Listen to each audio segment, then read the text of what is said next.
Hey, good afternoon. Good Hey, afternoon. hey everybody.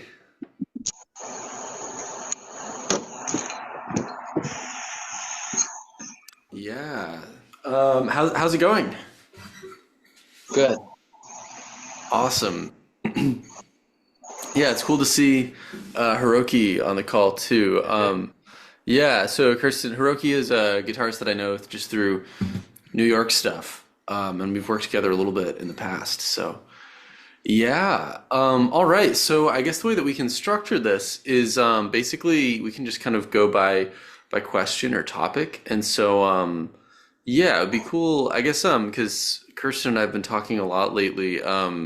Yeah, Hiroki, if you have any questions and you want to start us off, I'd love to talk about whatever you're thinking about or working on. And then once we get through some of that, yeah, we'll hear from Kirsten. Sure. Yeah. Yeah. Um, I guess I'm mostly so I just hopped on a couple of days ago onto this whole open program thing, and so I haven't had too much time to dig in too deep, but I did start like running through some of the material and was like going through the scale stuff, Oh, at least cool. in Yeah. the Route 6 stuff, and trying to like get more familiar with like the picking, like floating it more because I do tend to anchor, I guess. Yeah, Um, yeah. not thinking too much about it. So I guess if anything, my questions would be more like technical, like Yeah, yeah, that's about totally the right fine. hand. Yeah, Yeah. yeah. Well, first up, how's it feeling so far? Were there any like realizations that you had, or is there anything in particular that was feeling like good or exciting about it? Yeah. I mean, I guess I like when I practice major scales, I tend to just go for the what is it, the just the second one, Hmm. the centered one. So yeah, it's great to like just be more familiar with the different positions and um, get more comfortable with that. Um, Totally. yeah. That's awesome. All right. Yeah. So, yeah, where should we start? Do you have any questions or anything like that? I guess yeah, it's on the right hand thing. So you were mentioning just like floating and kind of just doing everything in your wrist. Hmm. Um, and also I think you mentioned like even like curling it down a little bit Oh yeah, tell potentially. you what, I'm gonna grab a Yeah. pick. Yeah. I have picks, and for a while I like didn't, and so I've just gotten into the habit of being like, I'm gonna teach. I don't need a pick. But now I have picks, and I should grab one so that I can demonstrate all this stuff.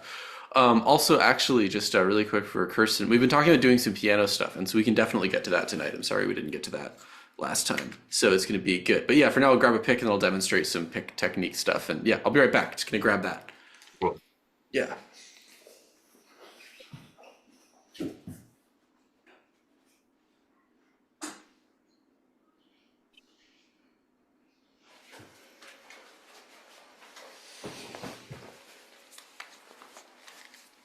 All right.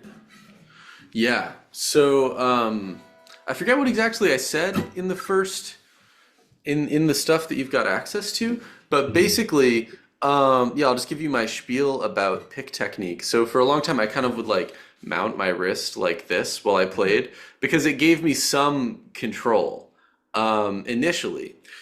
But I ran into a lot of like speed blocks, and so I could never really get past like quarter equals like 116, playing 16th notes. That was kind of like the speed limit. And then when I'd play chord things, my wrist would be kind of floating and loose.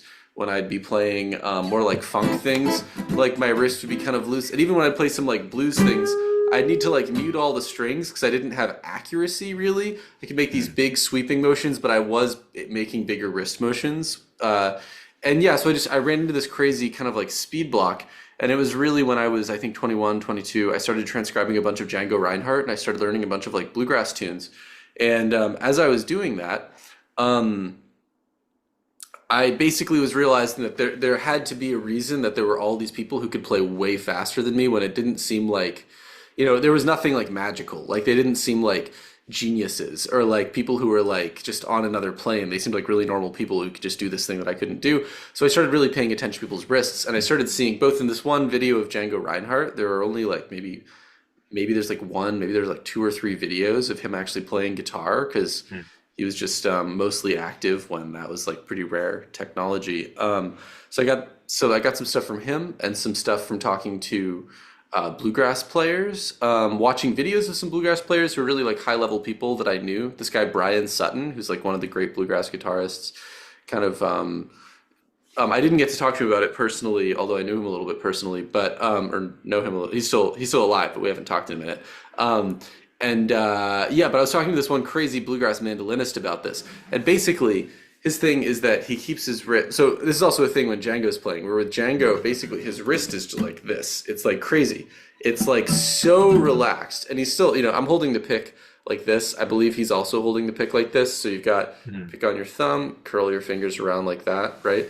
But yeah, so it's super relaxed. And when I started to do that, for me, the difficulty was that like when I started, it was like I could either have accuracy in terms of where my wrist is going, or I could have like a relaxed wrist, but I couldn't really have both at the same time. As soon as I'd try to go for accuracy, my wrist would tense up, and I'd do this and start to mount my wrist again. And as soon as I'd go for relaxation, I'd lose like all of my accuracy. And so this is where the super slow practicing came around. So I went through a period of time where I was playing like bluegrass tunes, at like eighth note equals like 40. And I was just like,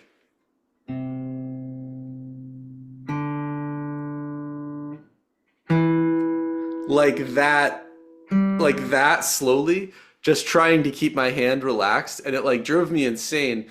Because for me, it was baked in super deep having a mounted wrist. Like it was like really tough to get out of it. But after probably about a week of practicing that for an hour or two a day, it started to get like a lot more flexible. So that was a really big unlock. And so basically, if you're encountering speed limit things with lines and the issue is your right hand, and the issue might also be your left hand. And if it's like left hand stuff, it tends to be about like knowledge of lines and like having a vocabulary. It's probably not actually about how fast your fingers can move, but if it's your right hand, it's probably like a wrist thing. So basically just getting used to having a very relaxed floating wrist and just practicing playing one note at a time. And it might feel really weird at first, or maybe it'll feel totally fine, but eventually you'll get this kind of like, I don't know. I haven't actually been practicing in a minute. There we go. I don't know. I'm pretty out of practice. I've been just like working on building this teaching thing, and so like I gotta start shedding again. But yeah, basically like that was where things started to really click. And then you can see actually when I was able to do that really quickly, like without much difficulty, like my I'll answer Kirsten's question in a second, but I believe I'm all about the floating hand. I'm not really a fan of pinky anchoring. I don't think there's really any upside to pinky anchoring. I can talk about that a little bit. But basically when I'm going really fast like that, like my hand motions can be much smaller because I've just really memorized these hand motions. So one of the things that happens when your wrist is mounted right is that it's really easy to gauge distance. If you have a floating wrist, you totally lose your reference points for like gauging distance. And so that's what makes it like very difficult. But you actually can memorize the difference between this and this. It's just like harder to get started. And so that's where the super slow tempos can help out. Does that make sense? Yeah, definitely. So from like, so I guess you are also like curling it back pretty.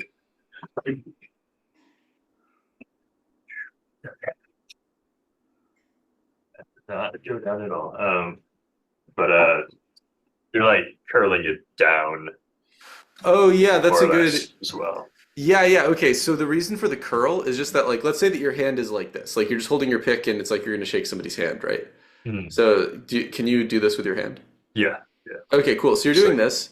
Yeah, but then there's still tension in here because there has to be something that's keeping your wrist like this. So if you really let go of tension, your wrist is going to fall. And then the only thing that you really need tension for is to hold the pick. And if you relax too much, you're going to drop the pick.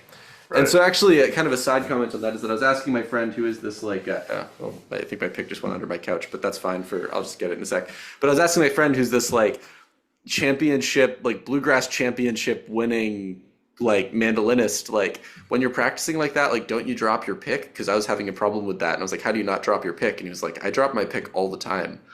And I mean, obviously he like kills it when he's performing, like he's unbelievable. But I think he meant when he was practicing. There was, yeah. I've got one other comment. I just want to grab this pick, which is now fallen. And then I've got one other comment on this subject. All right, where did it go? Wow. Well, okay, I found it.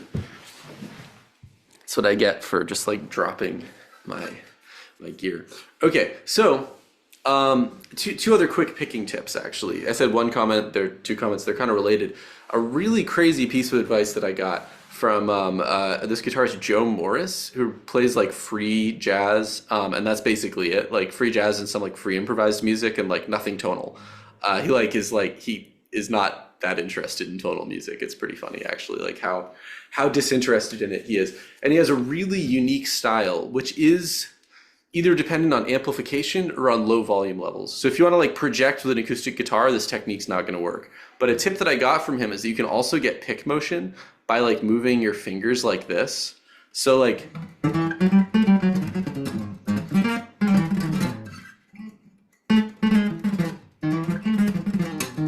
and it's like super weird. It's just these tiny little hand motions.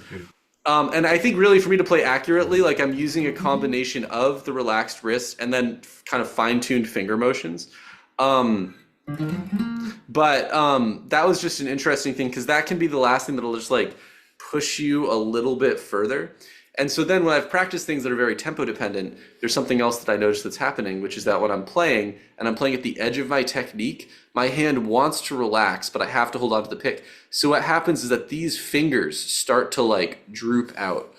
And when that starts to happen, it's not really tension that I'm feeling in my hand, but it's this feeling of like, I am at the edge of my technique. And so when I feel these fingers wanting to fall, it's a sign to myself that I'm at the edge of my technique. Like that there's something that's trying to relax. It's like these fingers are trying to relax to get more, like to like relieve tension in here, even though it's not quite how it works, but it's like something that my body tries to do as like a troubleshooting mechanism. And it's actually not effective. It's just this sort of like unconscious tendency. And so when I observe that, I can just say to myself like, oh, I am doing something that is at the limit of what I can do. And it might still be working, but it's an indicator that I'm maybe not hitting a wall, but that I'm like in the threshold zone of like what I can and can't do. So that's a lot of stuff about picking. Do you have any further questions or observations or anything like that? No, that's great. I definitely will, try to like hang it low. Cool. See what happens. Yeah. Yeah. What would happen if you tried like improvising a little bit or even just playing one of these scales with that hand position?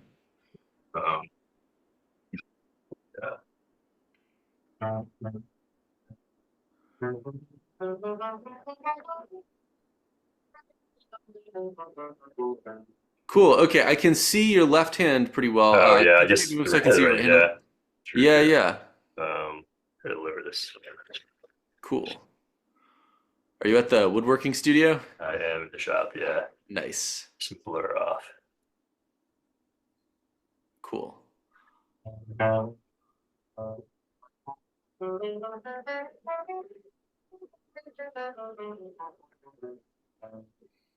guess I'm not really fully. Yeah, I think having it like this is like it's kind of an ideal. Like the more that I try to practice like this, the better everything gets. But when I'm actually doing it, like my wrist is really still kind of like straight. Also, this guitar has crazy high action, which is why all my playing sounds super weird. I up until like a week ago, I was living with a roommate who had a guitar with really low action that I'd use when I was teaching from home instead of at the studio. So now I'm like practicing on this guitar with crazy high actions. That's why my playing sounds super weird. But Yeah, so I'm surprised. I mean, that looked really good. You also have a violin background, right? Yeah. Yeah, I wonder how much that's porting over to your right hand. Just because, like, Mm. that's, I mean, have you ever used the pick that way before? Um, I don't know. Like you mean like just like loose, completely loose? Yeah, like while playing single notes. Um, yeah, I guess a little bit. I guess I'm like not too conscious of like what I'm doing over there, or like not actively like more focused on the left hand, I guess, a lot of the Yeah. time. At least I know on the violin too, it's like 90% of the difficulties on the right hand. So I know like that's a thing, and Yeah, yeah. probably it's the same in the guitar. Yeah. Well, wow. I mean, because that's just the fastest that I've seen anybody pick that up. So Hmm, props to you for that. That's super cool. cool. Yeah. Um, cool. So yeah, I'm super down to talk more about this. So Kirsten and I were talking about working on this jazz tune called what is it? Uh, It Could Happen to You. And we were talking about doing some like ear training stuff over it. Cool. Yeah, and so I think because we actually meant to get to this on Saturday, and we wound up pushing it over to this call, so I might do a little bit of that. But that could be useful if you're interested in ear training and harmony stuff. So Yeah, yeah, definitely. yeah, Submitting cool. if it's cool. Yeah. All right, Kirsten, how are you doing? Do you want to start with piano stuff, or do you have other questions that you want to get into first? Yeah.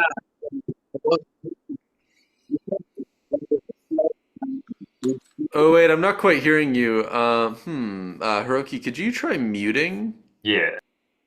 Can you try that again? Float and do flip. Okay, wait, Kirsten, I'm still not understanding what you're saying. Could you try maybe turning on original sound?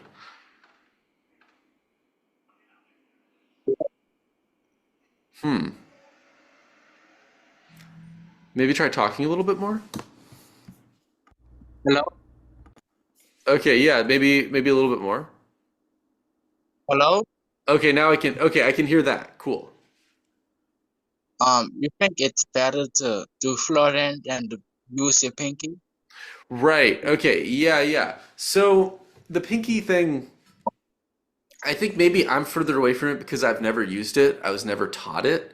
Um, I think people like it. I mean, it looks sophisticated.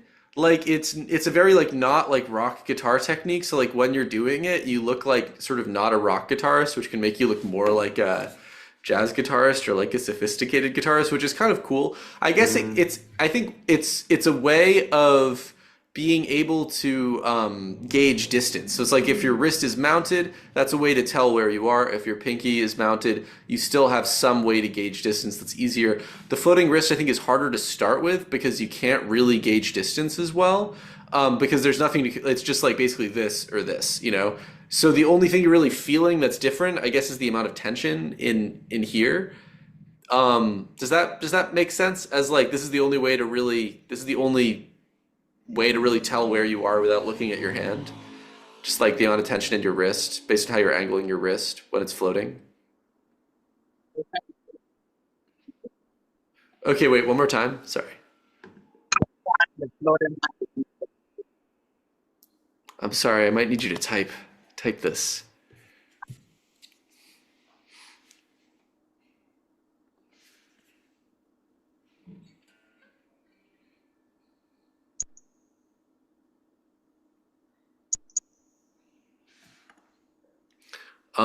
But yeah, I guess my shortest answer, besides the fact that it looks cool, is that I think it's easier to start with than a floating wrist. But in the long run, oh yeah, I find the floating hand to be very difficult. Yeah, that's the thing. It's very difficult to get started, and for me, it required this like mind-numbingly slow practice. But on the flip side, I don't have speed problems. And if I do have speed problems, it's because I don't know the music very well. But there isn't like a technical wall anymore. So it's a lot harder to get started, or not harder, but it's more time consuming to get started, and you have to practice more slowly. But in the long run, it solves like a lot of problems. At the same time, if you're doing well with like a mounted pinky and you're not running into any speed problems or whatever, then it might not be necessary for you to make that shift. For me, it was very necessary because I was going from this, which was like actively limiting me, to not having that limitation. Does that make sense? that. Oh wait, one more time. One, That makes sense. Okay. Word.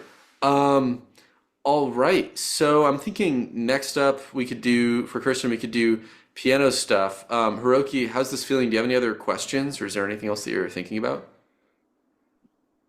Yeah, probably not right off the bat. I might check out more of the content in the next Cool. couple of days and yeah, see see if anything else comes up. Awesome. But cool. Awesome. Yeah, all right. So Kirsten, do you have like a keyboard around? Actually, I'm gonna grab a MIDI keyboard too. I'll be back in 1 second. I'm in my the living room of my new apartment. It's almost set up. I got all these books. I've also got all these windows, but I'm Oh facing away yeah. from all the windows with my computer right now, so it's cool. All right, I'll be back in 1 sec. Okay.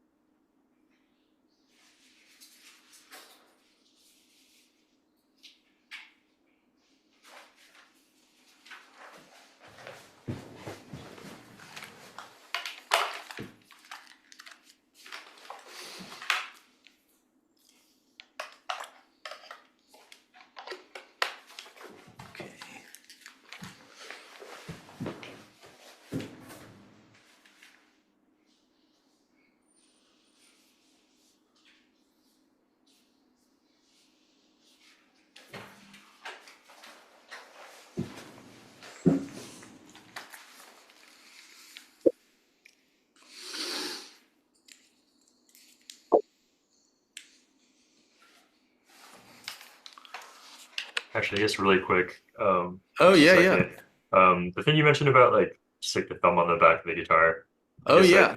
yeah, that's also pretty new to me, I guess. Oh Um, yeah. very different hand position than what I'm used to. Yeah, Um, yeah. What are you used to? I guess I do tend to just like it is more like up top with the thumb. Yeah. Um, yeah, but yeah, is it? But you find that it's just like more of a speed thing or like accuracy thing Yeah. or Yeah, okay. Yeah, yeah. So there are a lot of yes, there are a bunch of reasons why this is better. And I should say, I mean, so there's what's best, and then there's like, because I have ingrained habits too that I have to overcome consciously. There are times where my thumb will drift up like this. hmm, It just kind of happens. So I'll say best case scenario. Yeah, well, there's also what we call like jazz and blues position, or what I've started to call jazz and blues position. Um, Maybe there are other names for these things. I had to make up these names to explain some left hand technique stuff when I started teaching. But basically, yeah, so jazz position, your thumb's on the back of the neck, and then your fingers come up like this. And the advantage is that that way you have one finger per fret, and that means that using your pinky is not difficult. hmm. It's like maximally easy to use your pinky. And so if you're using music that doesn't bend the string, or you're playing music that doesn't bend the strings very much, I haven't actually played confirmation well. Wow, I'm so rusty. That's really bad. Anyway, but you know, like,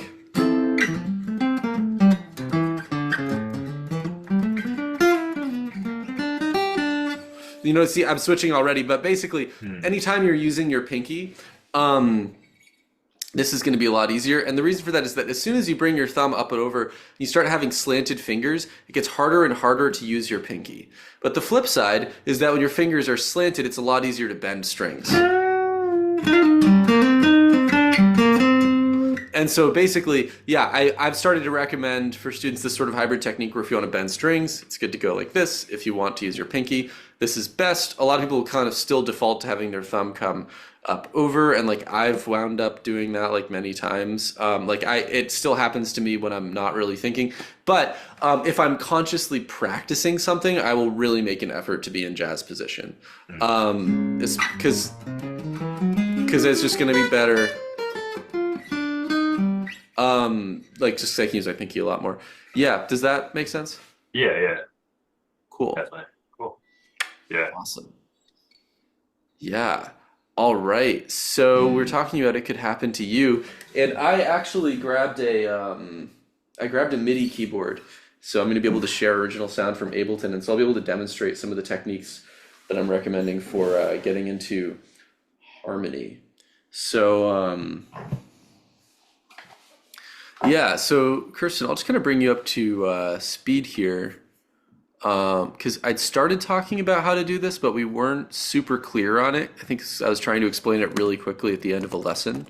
And so I'm just going to get into it right now. Cool. All right. So I'm just going to share my Ableton screen so that I can share audio. Okay. So this is like, whoa. It sounds a little bit different once I started sharing sound, like what's going through Zoom. Can you hear this? Okay, cool. Okay, I want to get rid of this decay. Maybe I want a different E piano. Okay, this one doesn't have delay. Cool. I haven't actually played this on a keyboard in a long time.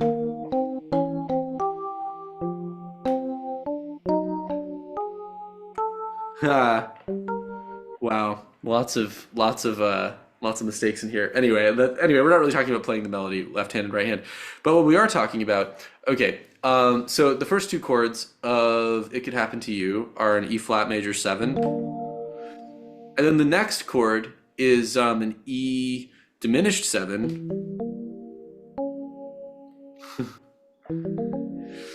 and then the next chord is an F minor 7.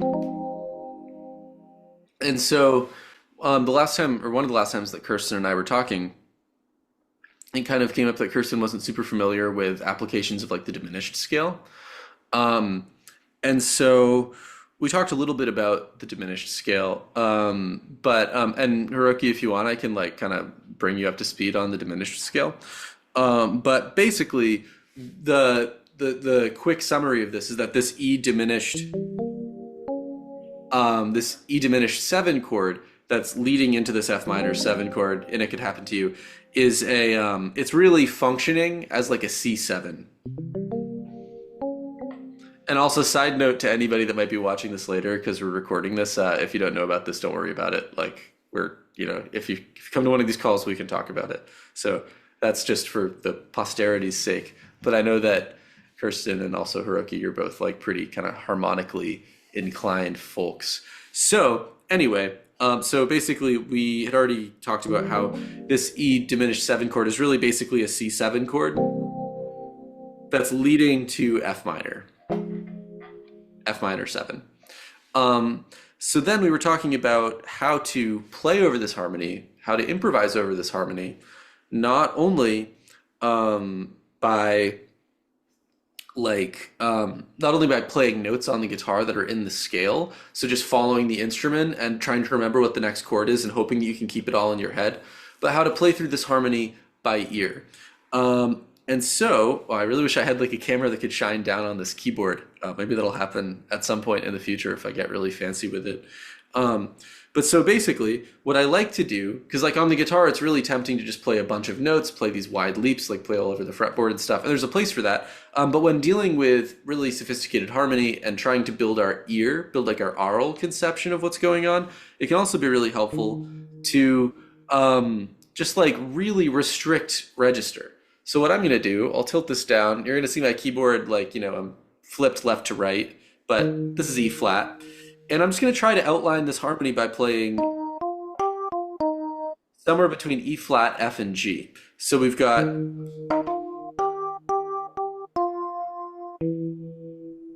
then our bass note shifts to an E, right? So we've got our E flat major 7.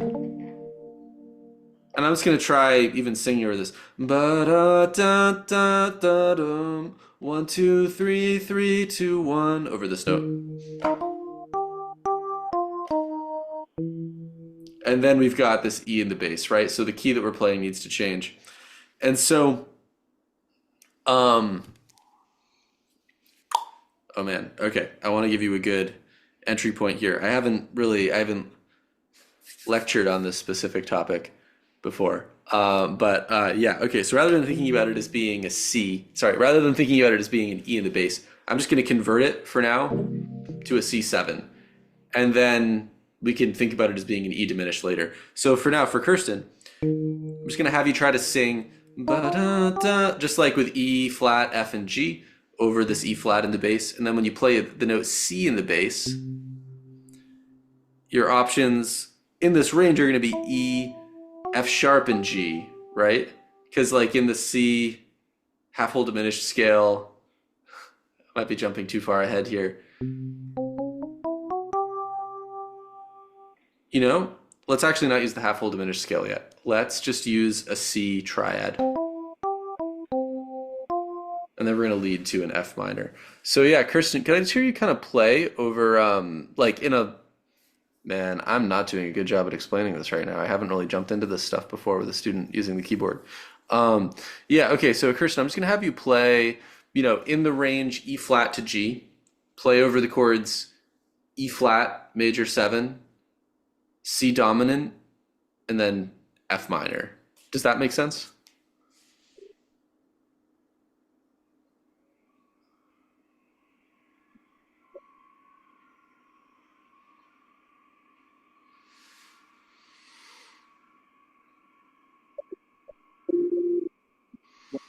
This is really strange. I can't really hear you very well. Are you using like a different connection than you were last time? No, huh? Maybe I need to stop sharing my screen. Because like in the past, I've just heard you play like without any difficulty.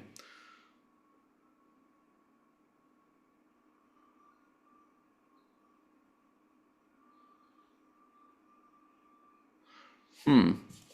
Yeah, I've got like no sound coming through at all from you at this point.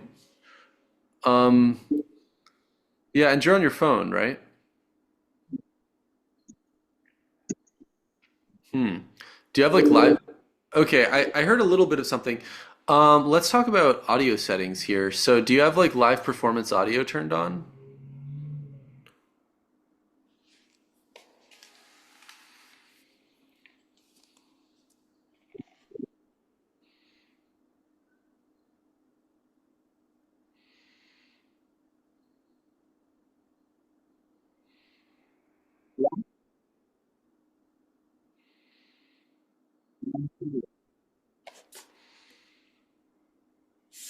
I'm not. Yeah, I'm still not really hearing what you're saying. Hello? Okay, I heard that. Did you change any settings? No. Hmm.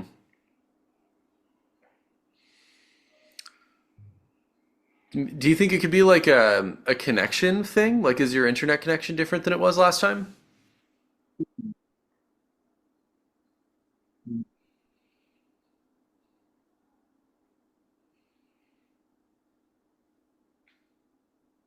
Hello? Okay, that sounds really different. Hello? You can hear me? Whoa. Oh, that's completely different. That's much better. Okay, cool. Just that I know for the future, what did you change? I had a volume booster on. Okay. Okay, cool. Okay, now I can hear it.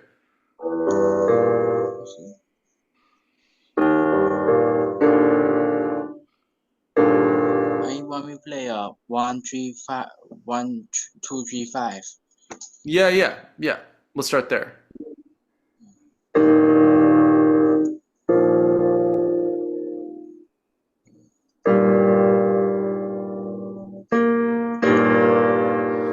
Cool. Now try playing a C7 with your left hand.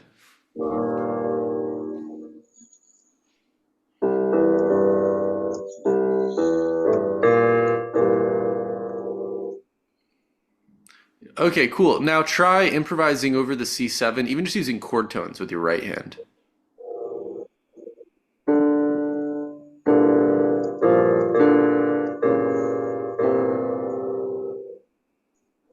Yeah, can you just play like C, E, G, B flat to start?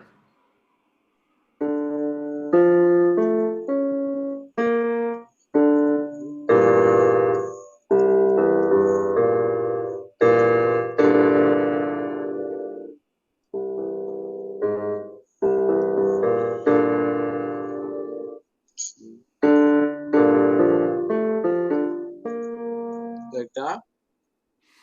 Hmm. Sounding a little bit like a C minor 7.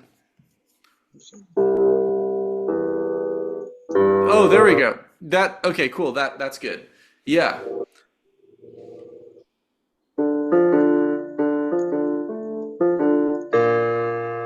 Yeah. Yeah, was that what was the last thing you just played there? Was that an F minor 7? That's a B flat. That's a B flat. Okay. Oh yeah, it just sounded like maybe you played some kind of minor thing after that. Okay. So at least okay, we're getting into the world of these chords. So just to bring things back, trying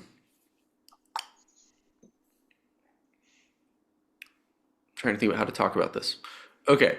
So my mind is kind of going in two different directions. One of them is very much over here, the world of scales and harmony, like rules and numbers and stuff. And then there's also like the aural thing. So before we try to voice lead, okay, so here are going to be the two different levels of complexity of this. One, we're just going to practice three different levels of complexity. One, we're just going to practice a C7 chord going to an F minor. That's like level 1. Level 2 is E flat to C7 to F minor.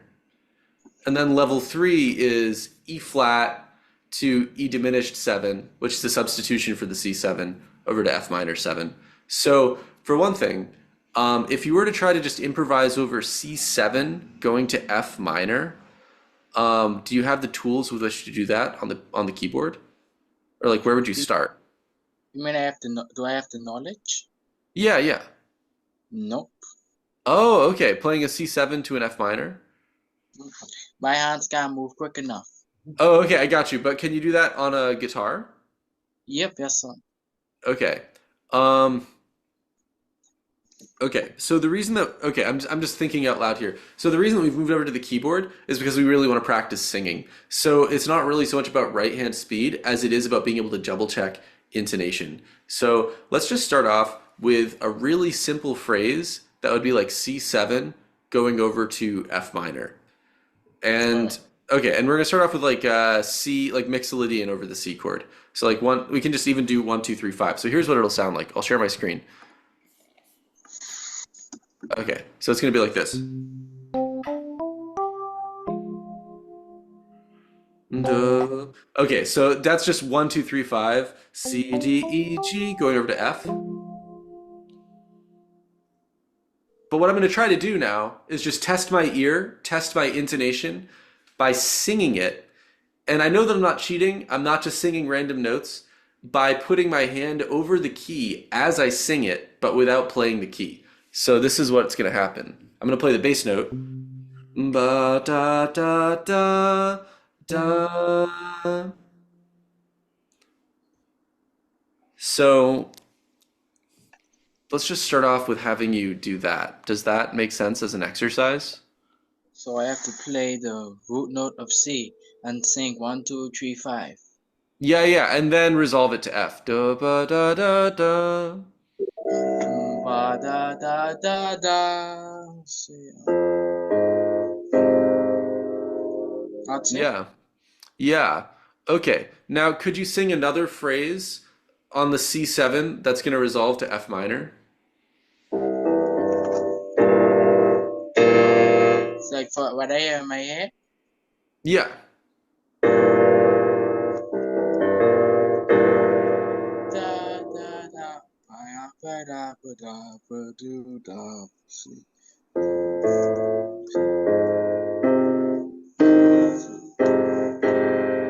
Da da da ba da ba. Ba da ba da. Back awake. Yeah, I think right now you're playing I'm hearing like a C minor chord. So we just want to make sure that that E is natural.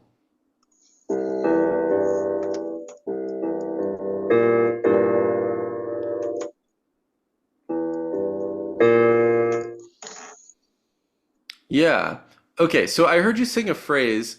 It was pretty fast, and I know I get this. I would guess that there's something that you were singing that's like what you were singing is related to something that you would play on the guitar. Um, the challenge with teaching this is getting people to really start hearing what they're playing, and I'm still figuring out kind of like exactly where you're at, but here's another phrase. And I'll just have you kind of sing this one. So we've got ba da da da da da dum. Ba ba ba da da da dum. And with like on a keyboard that's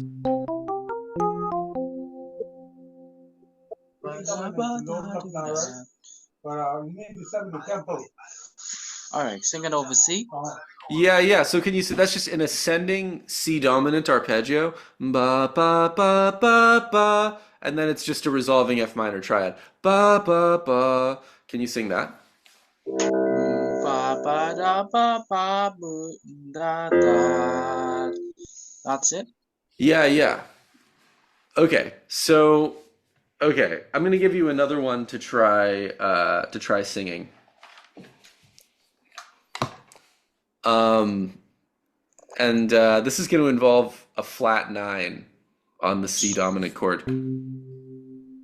Ba ba ba da do da do ba da da do da do. Do you have any guesses as to what it was that I was just singing and playing? I can play it a few more times if that would help you. That's it. I think so. Could you do that again? Ba da ba do do do. Yeah, yeah. Now can you try playing that on the keyboard?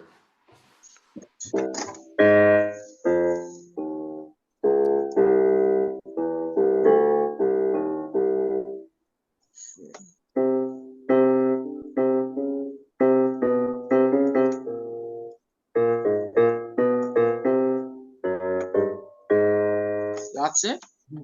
You Something like yeah. Now can you try to like because you were figuring out as you were going. Can you try to play it now without figuring out as you're going, but just playing what the notes are? and don't make a mistake. Yeah, I mean you don't have to play it at performance tempo, but like I can play it again too if you need a refresher.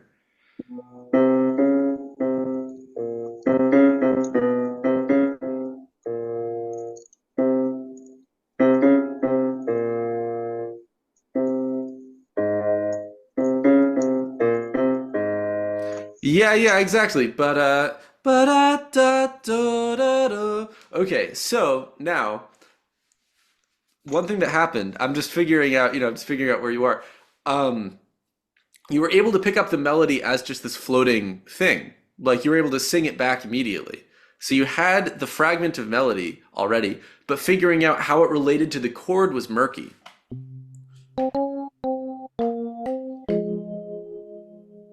And so what we want to do in this case, I'm going to give you a couple answers so that I can tell you what we want to do. Okay, so if we've got 5-1 motion, we have a C. Ba-da-da-da-da-do. We want to be able to clock that ba-da-da as the flat 9 on a C chord.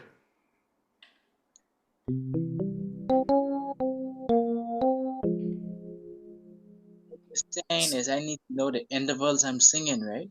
Yeah, yeah, and how they relate to the chord. So that's a longer term goal. But here's a great way to start. Can you try to come up with a phrase that outlines C7 going to F minor that you can sing and play on the keyboard? So I'm gonna have you do that and figure something out. And as you do that, I'm just gonna check back in with Hiroki here. Also, I'm new to this kind of switching between people, and when I've been on group calls like this, there are like a lot more people, so the answers are a lot faster to keep things going. So I'm just kind of figuring out pacing. So I don't know if people have any positive or negative notes on pacing. I'm here for it. But yeah. So Hiroki, how's everything going? It's cool. I'm just along for the ride right now. Of Nice.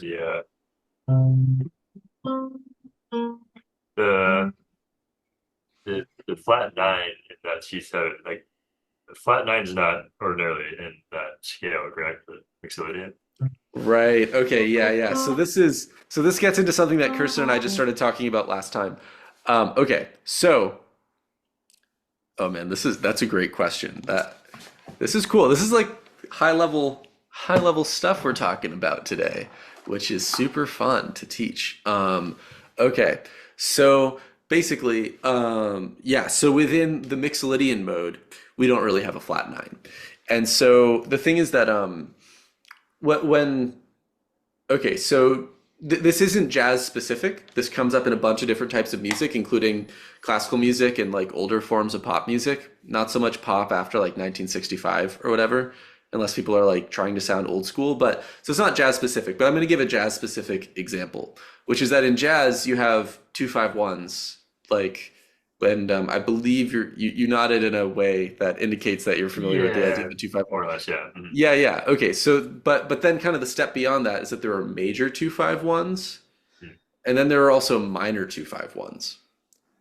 And so, if we're playing over a major 2-5-1, then I have mixed feelings about the whole idea of like chord scales. Like they're kind of useful, but there's a lot of other stuff going on. And the reason that we're doing this playing and singing is to kind of get out of chord scale land and to get into like sound memory, sound image land, maybe, where you know what things sound like, and so you can just sing and create stuff over chord changes. Um, okay, but to just start things off by using chord scales is like just a way to jump us into it, so that then we know, we have some tools to start training our ears and stuff.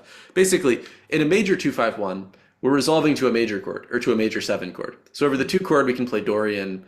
Over the 5 chord, we can play Mixolydian. Over the 1 chord, we can play Ionian, major. Or if we're very like modern jazz, we can also play like Lydian if you want like a sharp 4 on the major 7 chord, which is that's kind of style specific. So that's kind of like step 1 chord scale way of unpacking that.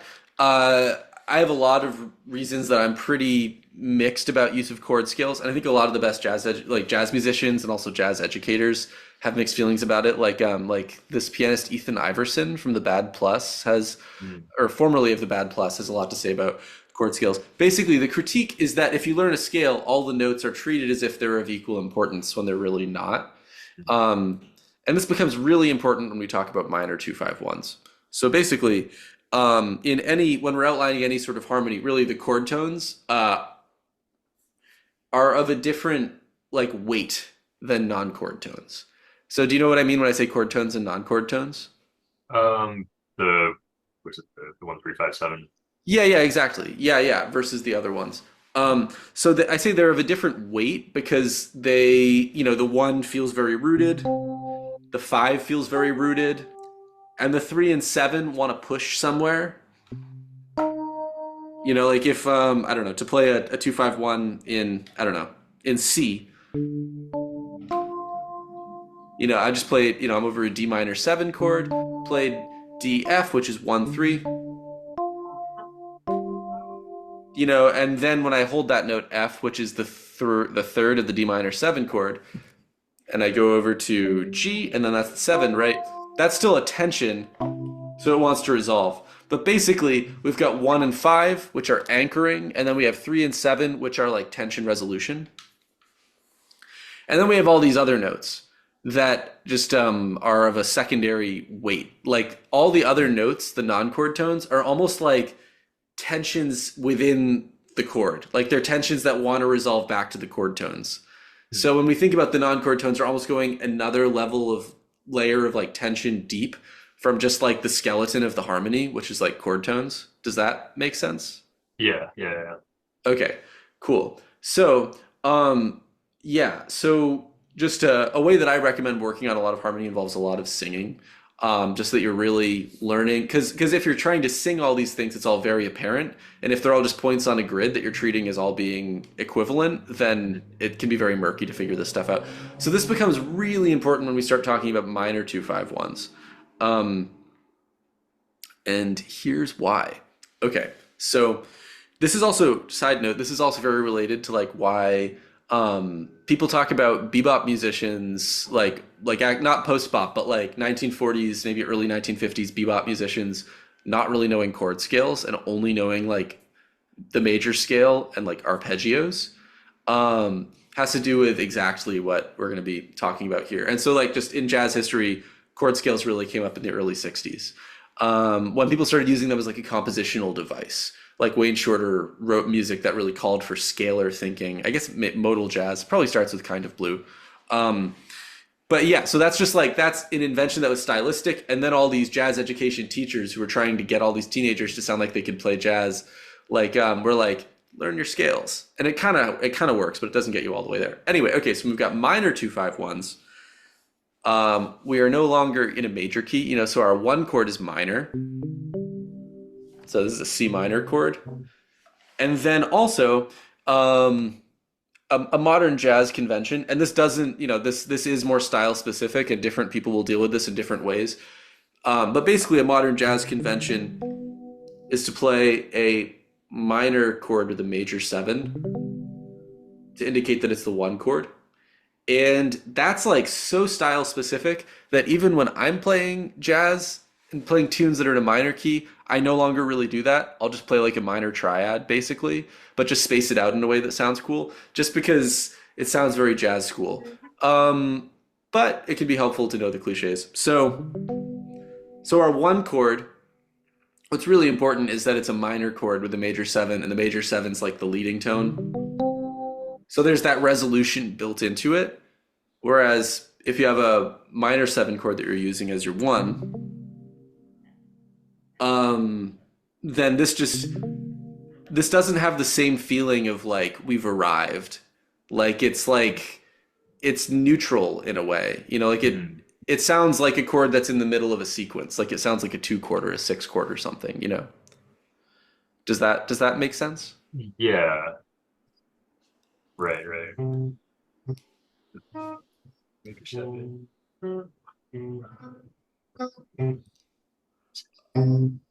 Yeah, so the way that yeah, exactly. Okay, yeah, you got a voicing there. The way that you said yeah indicates that you're partially understanding it. Partially, yeah. I guess the whole like, yeah, I think I'd have to like listen to the whole progression with that and Yeah, kind of yeah, and then it'll make sense. Yeah. right. Also, this is very style specific. Mhm. And I usually kind of am like I'm really talking about jazz school cliches a lot more than I usually do in teaching. But that's because I mean Kirsten is like really playing jazz, so that's also kind of why I'm meeting him there. And you're also somebody who's into jazz harmony and stuff, so we're just going there today. Okay, so I'm gonna switch over to guitar. Um, yeah, yeah, and so basically, if our one chord is like a minor, uh, like we'd say like minor major 7, also kind of sounds like a James Bond chord. Then our 2 chord is going to be a minor 7 flat 5. And then our 5 chord is still a dominant chord. However, when we think about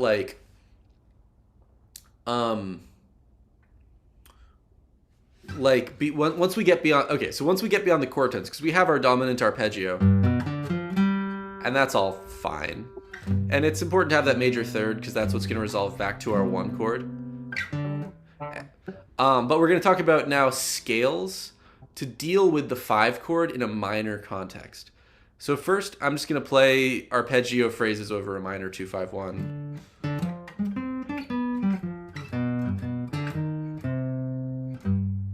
2. That's just a minor 7 flat 5 arpeggio. 5. And now I'm on the dominant arpeggio for G7, and then back over to 1. So we can do all of this stuff just with chord tones. And I think for minor 2-5-1s, arpeggios, like I really just try to stick with chord tones almost always. With a bunch of exceptions, but my framework is chord tones first because of all these reasons that I'm going to get into. Okay, I want to talk about the 2 chord, the minor 7 flat 5 chord, and why that's super weird, and why at this point I just basically use chord tones. But before I do that, I'm going to get to the thing that we're actually talking about, which is where does this flat 9 come from, and how do we treat the 5 chord in a minor context? So treating the 5 chord in a minor context is basically like, well, let's see what happens if we apply mixolydian to it. And we're going to say that in the grand scheme of things, everything that we're playing, we're basically hearing in relation to C minor. Because these chords are just passing by in the key of C minor. And that doesn't mean, like, you can still basically do whatever you want if you know how to do it well. But that is like our framework, is that we're basically in C minor. So we're playing our note G. G is in C minor. If we play G Mixolydian, we've got A, which is like a stretch for C minor, brings us into kind of Dorian territory. We've got B, which is like, that's the leading tone. So like if we're thinking about like C harmonic minor, then it kind of works. If we're doing this, but in a minor context, we could think of it as like the whole thing is being C like melodic minor, if you've heard about the melodic minor scale. And if we treat it just in this very simple way, the harmonic minor and melodic minor scale are going to sound more like Bach than like modern jazz that does all this crazy stuff with the melodic minor scale. And side note, as far as dealing with 5/1 motion in minor music, Bach is like the best just simple explanations. Like, look at how he outlines like an E7 going to an A minor chord, and it's like right there. So that's just historical context that's really good. Okay, but if we don't want to just sound, before I get into not wanting to sound like Baroque or Renaissance music, okay, so we got that. D's fine. D's in C minor. If we play the Mixolydian scale, then we have an E natural. So that's definitely not in C minor. And then we've got F, and then we've got G. So it's like not amazing. It kind of works. Like you could, in theory, try to do something like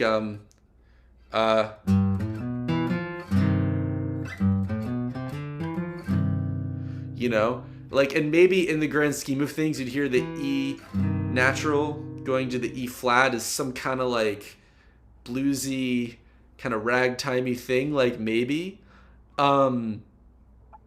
But I'm not totally buying it. And so what a lot of people will do, jazz musicians and other people who really know harmony, post 1940, 1945, 1950, will actually use a scale called the diminished half whole scale over G. And calling it the diminished scale is weird.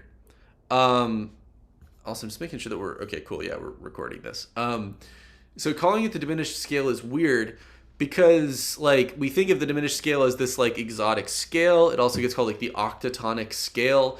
And, like, on its own in classical music, the diminished scale is used to just be this weird kind of free-floating thing. What this really is this sort of, it's basically like an 8-note Mixolydian mode that's really good in a minor 2-5-1 context. And so here's why. So here's just the diminished half whole on its own. Here, and so on its own, that's just like eight notes.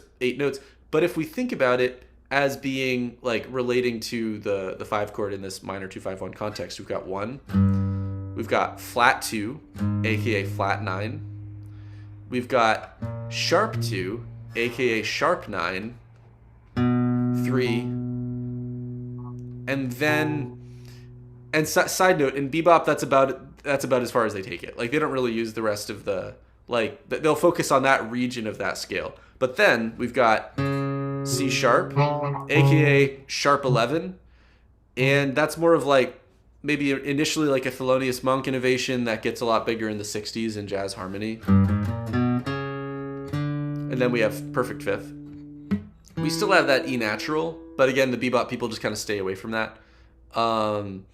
But that's our major 6th, we've got our minor 7, and our 1. So basically, if we just avoid the major 6, we can do this kind of like, I switched modes in the middle of that. That's starting to sound jazzier, than, which is more like 18th century German cathedral on a Sunday morning kind of energy. Okay, and so then if you start looking through, I'm just going to kind of boil down some jazz history for you. If you start looking through applications of this kind of diminished sound and kind of applications of like diminished arpeggios,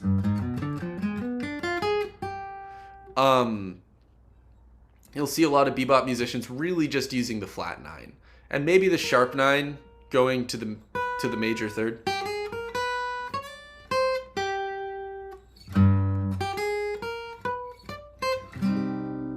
For example. But yeah, they mostly just hang out on the flat 9. And then I'm going to take it one step further of reducing, because if we learn a scale, right, and we've got all of these tones, all of these colors, and they're not created equal, they serve very different purposes. Basically, if we're talking about just straightforward uses of the diminished scale over a minor 2-5-1, we're probably not going to worry so much about the sharp 11 or the major 6 / major 13. We're basically just going to stick to these. And so kind of the most straightforward application is that, like, if we just use a straight up... Also, are you following? Am I going like half and half, yeah. Okay, well, I'll share this recording too, and Cool. If you want to watch it at some point and then show up next week and ask questions, then that totally works. Okay, so basically, this flat 9...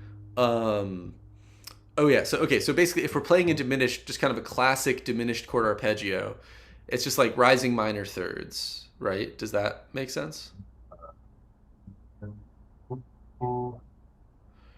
Because if we, I'll clarify a little bit. Yeah. If we think about a classic diminished chord, like a diminished triad, we have one, it sounds like a very minor chord, right? So just kind of the crazy thing about the diminished scale when you start with the half whole, is that you really also get this weird dominant chord. And so depending on how you spread, like depending on which notes you use, it can sound different ways. But we're basically thinking about it as being like a dominant scale. And so basically, although we can arpeggiate and be within the mode, 1, sharp 9, sharp 11, that's not a very useful sound for us. But what is really useful is if we focus on the chord, or we focus on this other diminished arpeggio that starts a half step above the root. So what we're going to play is flat 9, major third, perfect 5th, minor 7, and then flat 9.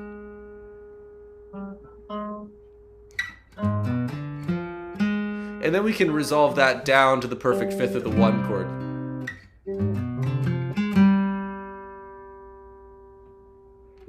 I just played that really fast that second time.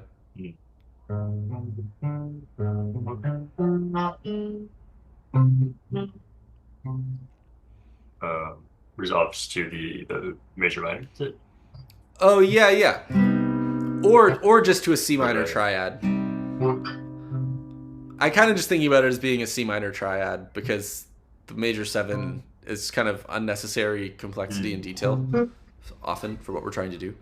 Okay, so I'm going to add one more tip here, which is that if you're thinking about, like for me, trying to be like, okay, I'm going to play a diminished triad that's a half step above the root of the chord that I'm playing over. That's like too many levels of thinking and guessing for me to really be able to apply it in a meaningful way at a high level.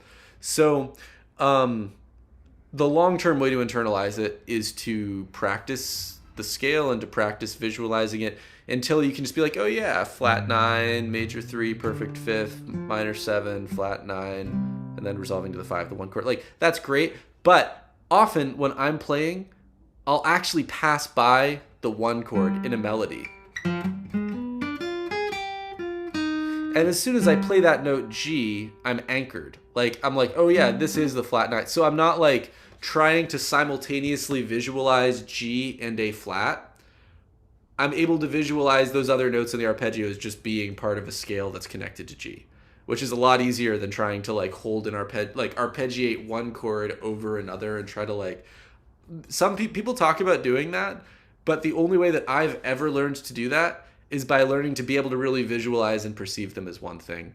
So like, because for me, if I'm just playing superimpositions, if I'm just like, I'm going to play a different set of chord changes while they play this other thing, I feel like I'm guessing. That's never really worked for me.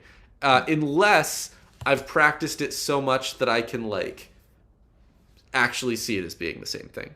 And maybe that's what super high level people do. And the way that jazz educators talk about it was just confusing. But anyway, so for me, the way that I just get beyond like, oh God, I've got to think about all these arpeggios is like, just include G in there. And then also what's cool about this is that if you just practice voice leading this kind of arpeggio back to a C minor chord, every note in this arpeggio voice leads to the C minor chord, like so beautifully.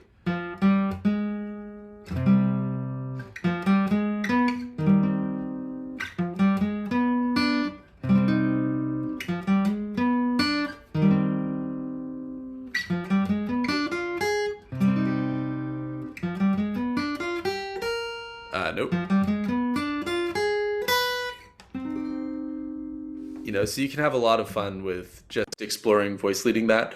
And that's really the way that I recommend practicing chord changes, is just like having a hands-on way to explore voice leading between chords. So that's like, I'm just like info dumping right now. I feel like I've also just side note on why I'm doing that. Like lately I've just been like making this like content from a lot of these calls and stuff, and I'm just like, oh, I should have a video of me explaining this. And so like if I'm doing one-on-one things with a student, I hopefully try to lecture less, and I want to be more questions oriented in general than just spouting information at people. But I don't know, that's just part of what's going on in my brain, just to explain like why I'm like going off so much. But yeah, so how's this feeling so far? No, it feels, yeah, definitely a lot of information. I'll definitely like revisit it at some point, try Cool. to dissect it a bit. Yeah. Cool. And so I just want to connect this to something that Kirsten just commented on, which is that lick that I was playing sounded familiar. And so for one thing, I don't really think in licks like at all. I'm pretty anti-lick in my thinking. I'm about as anti-lick as you can possibly get, actually, unless it's like a joke. Like you're playing the lick to like reference something and be funny. But the reason that it sounds like a lick, or that it sounds so familiar, is that every possible combination of these notes resolving from a 5 chord where you're playing a flat 9 or you're playing a diminished thing over to a 1 minor chord, every possible use of that sounds like something that's been done before. Like it's such a heavily used harmonic color. Like, and it's all over classic bebop records. Like,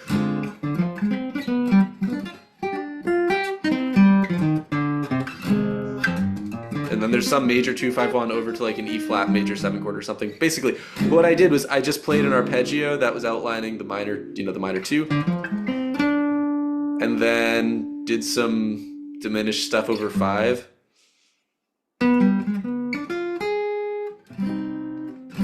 over to 1, and then I started to play some other like F minor 7, B flat, E flat major 7 stuff. But anyway, the point is, when you're playing with chord tones, this territory that we're in, aesthetic territory, stylistic territory, is like as mapped out as it can possibly be. And so things will sound very familiar very quickly, which can be cool because, yeah, like if you're playing something and you hear it on a record, it can create like a positive feedback loop. So does that make sense, Kirsten? Yeah. Cool. And so Kirsten, this is actually super related to what we're talking about with It Could Happen to You.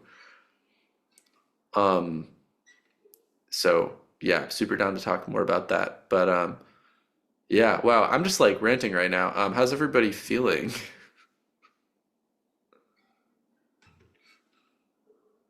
Yeah, I forget. I mean,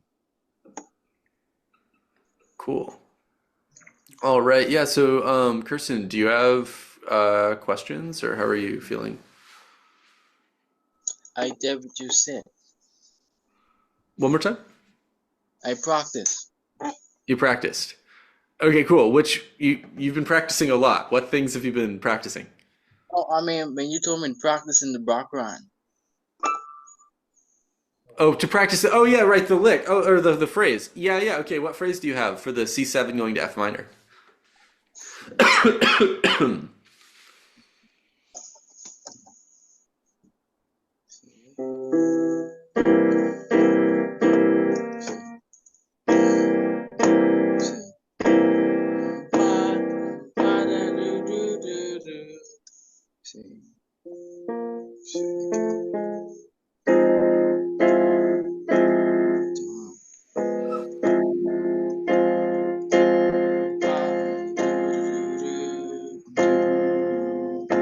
You hear me? I'm hearing what sounds like you figuring something out, but I haven't gotten a clear phrase yet.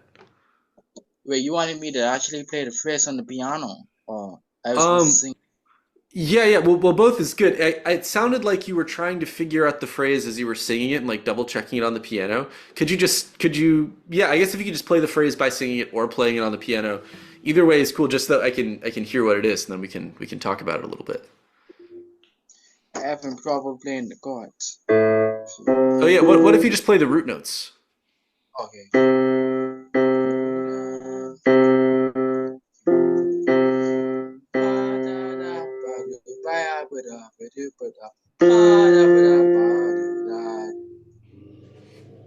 Okay, I think the way that I'm hearing pitch in your voice isn't like super clear.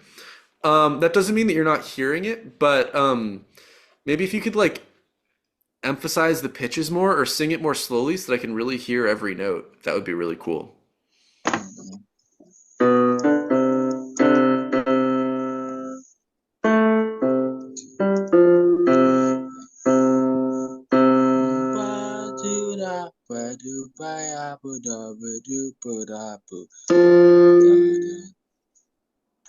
I could wait.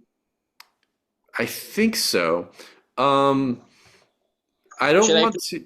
Yeah, yeah. If you can play it on guitar and on piano, that could be really cool. I think I know what's happening, and I want to be able to weigh in kind of the best way possible.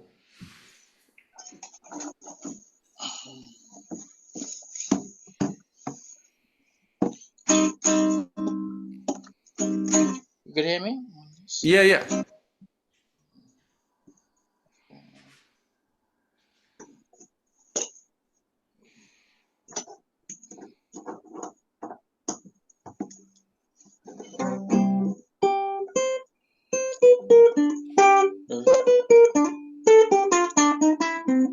Something like that. I sing something like that.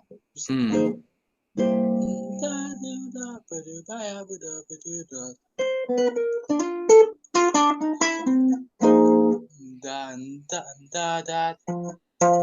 Something like that. Okay, yeah, yeah, I follow what's happening. Um, so I think that what's going on, and this is a really common thing that jazz guitarists run into, is that your I'm just gonna be super blunt. I think your fingers are like way ahead of your ear, which isn't necessarily a problem.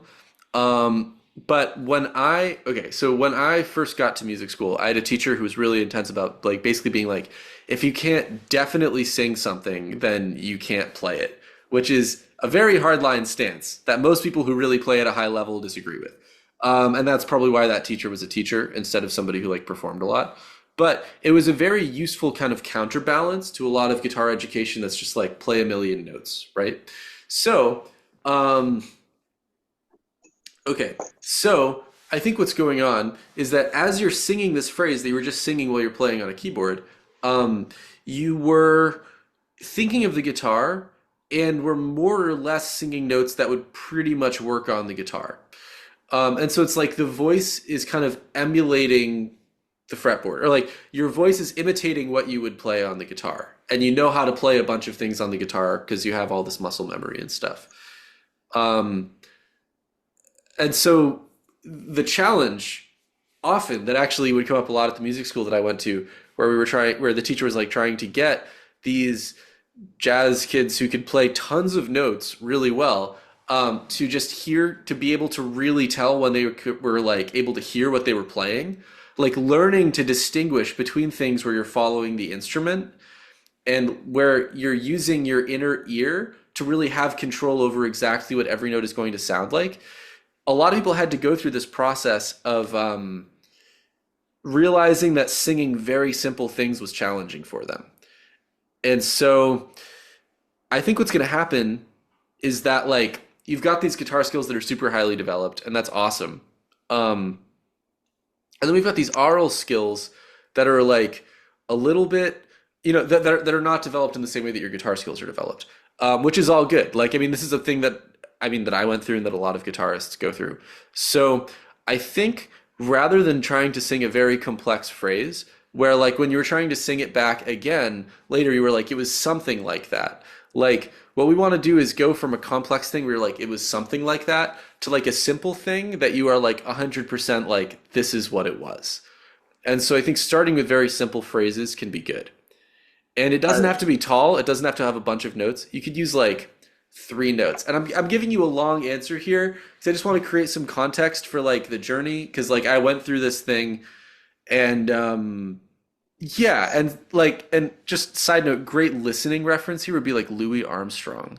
Like if you listen to like pre-bebop jazz, where people were using very simple note choices but like very effectively, that can that could be useful to just hear people who are just like really like the voice and their instrument are like super connected.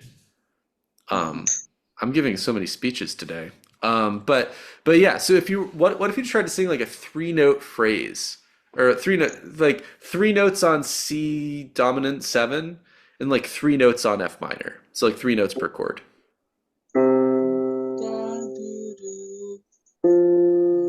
ba, da, da. And so can you try to play that on the keyboard now?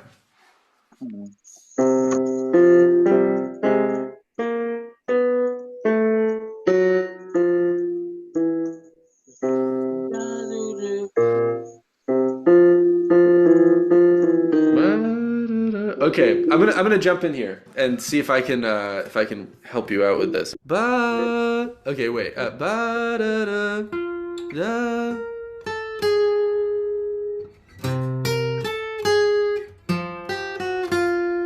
Maybe something like that.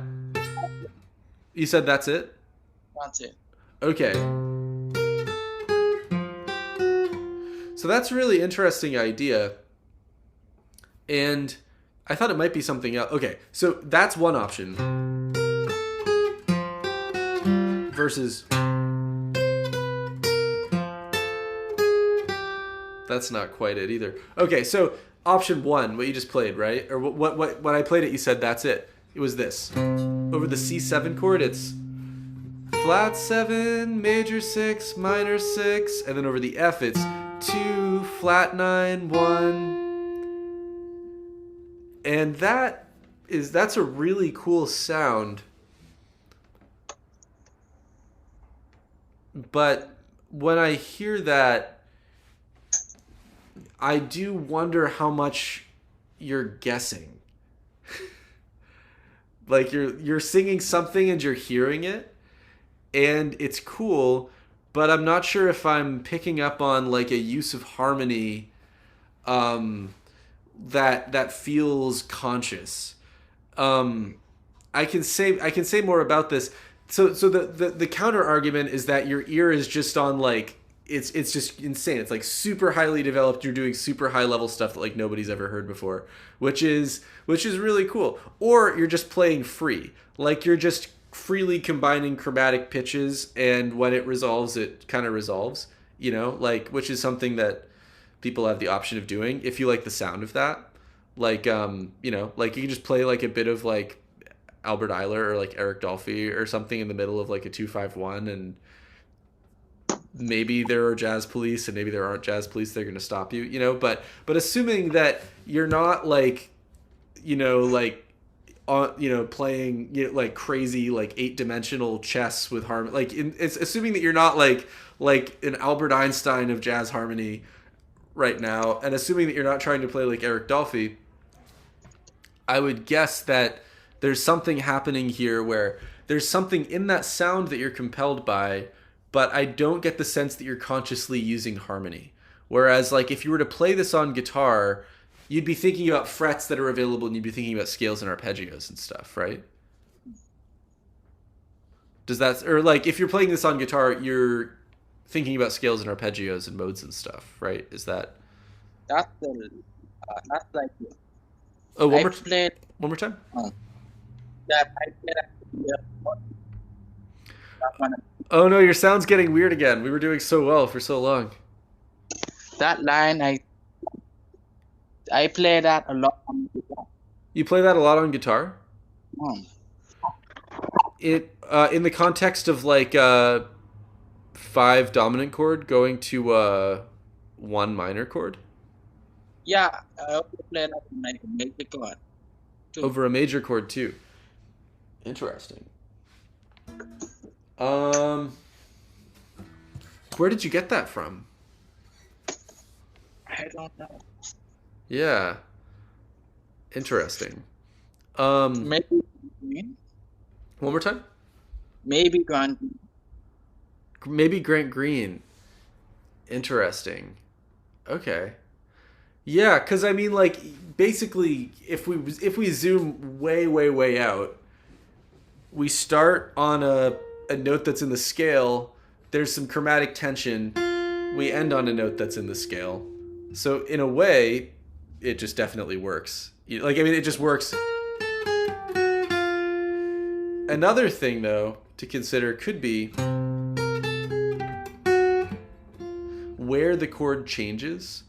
Because if it's just a bit of the chromatic scale, right? And we're just walking from from this note, let's say if we're just walking from the fourth note of the scale, right? From the 4 down to the 1. And we do that all over the 5 chord. So our 4 in the scale becomes our flat 7. Meaning we've got C in the bass, we've got B flat in the melody. If we just walk down all these notes and then we resolve, also, is it useful for me to just unpack what's going on here with the harmony in this melody? Because it's kind of like, this is a super tangent from what I was trying to get to. But is this interesting to you? Like hearing me analyze this phrase? Okay, cool. So basically we've got like, so if we think about that all as tension going over the 5 chord,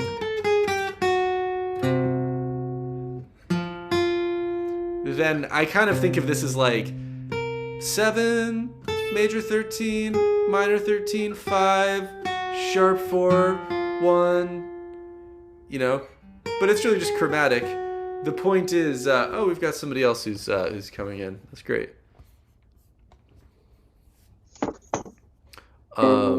Yeah. Okay, I'm gonna finish the spiel. I'll say hi to Ben once.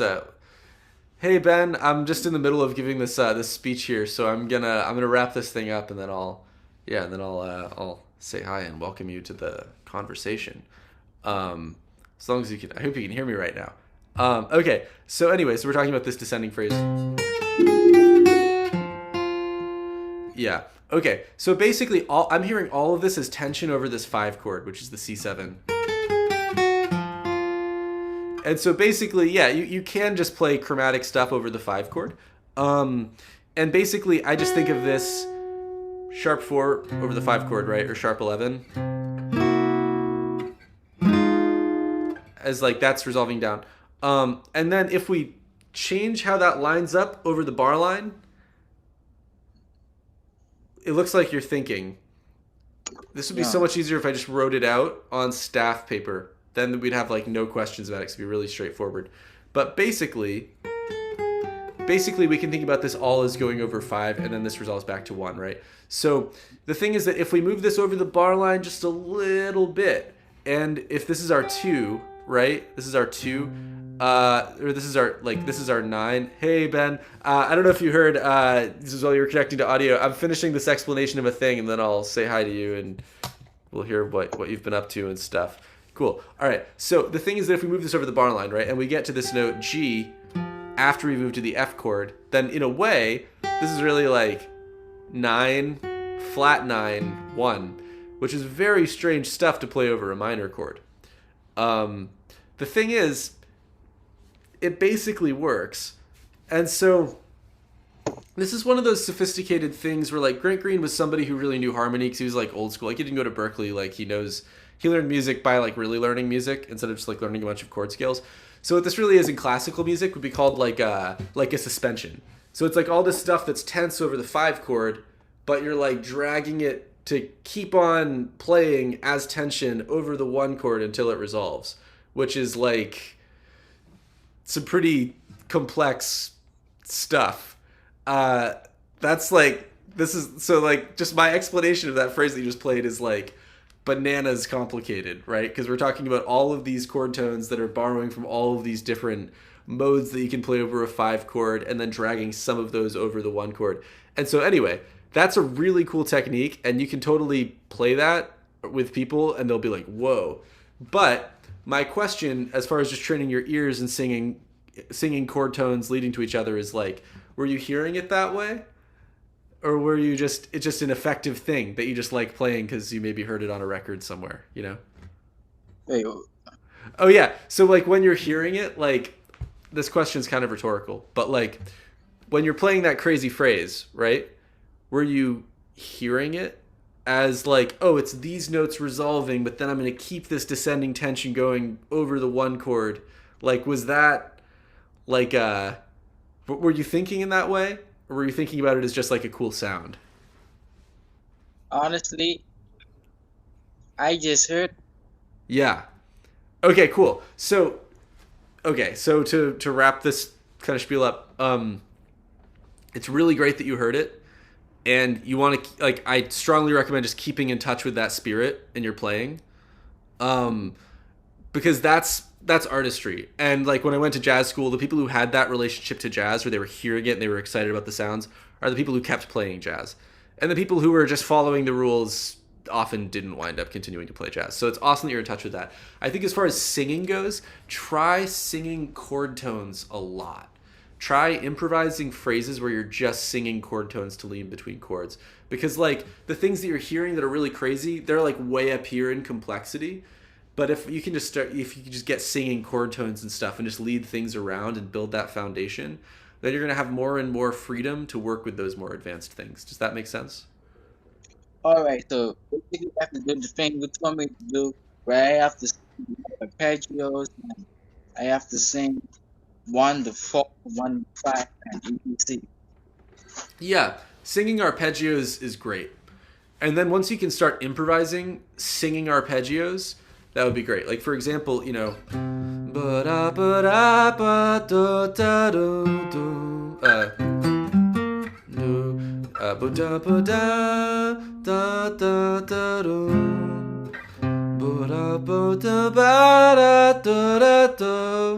you know, that sort of thing. One, as you can just work on singing those arpeggios and resolving them, you're connecting your ear to these chords. And the thing that I was recommending that we've talked about so many things just to get back to what I was recommending. But for example, if you know all this stuff, you can just be like, I'm going to sing a phrase that starts on B flat and resolves to A flat.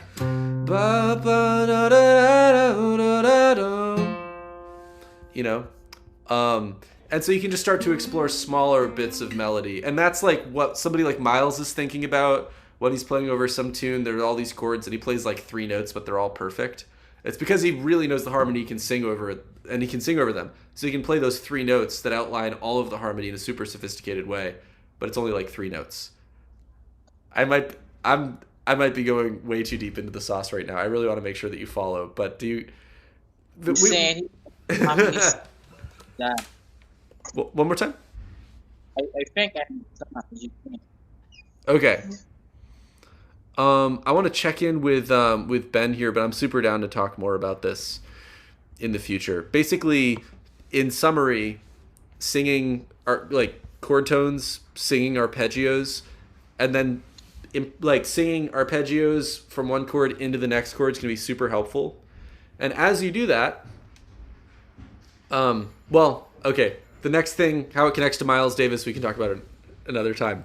But yeah, just for now, singing arpeggios is good. I'm going to post this, and so you can also re-listen to what I'm talking about, and ask me more questions, because this is really advanced stuff that we're talking about, and I wanna make sure that it's clear. So yeah, Ben, welcome. Thanks for coming through.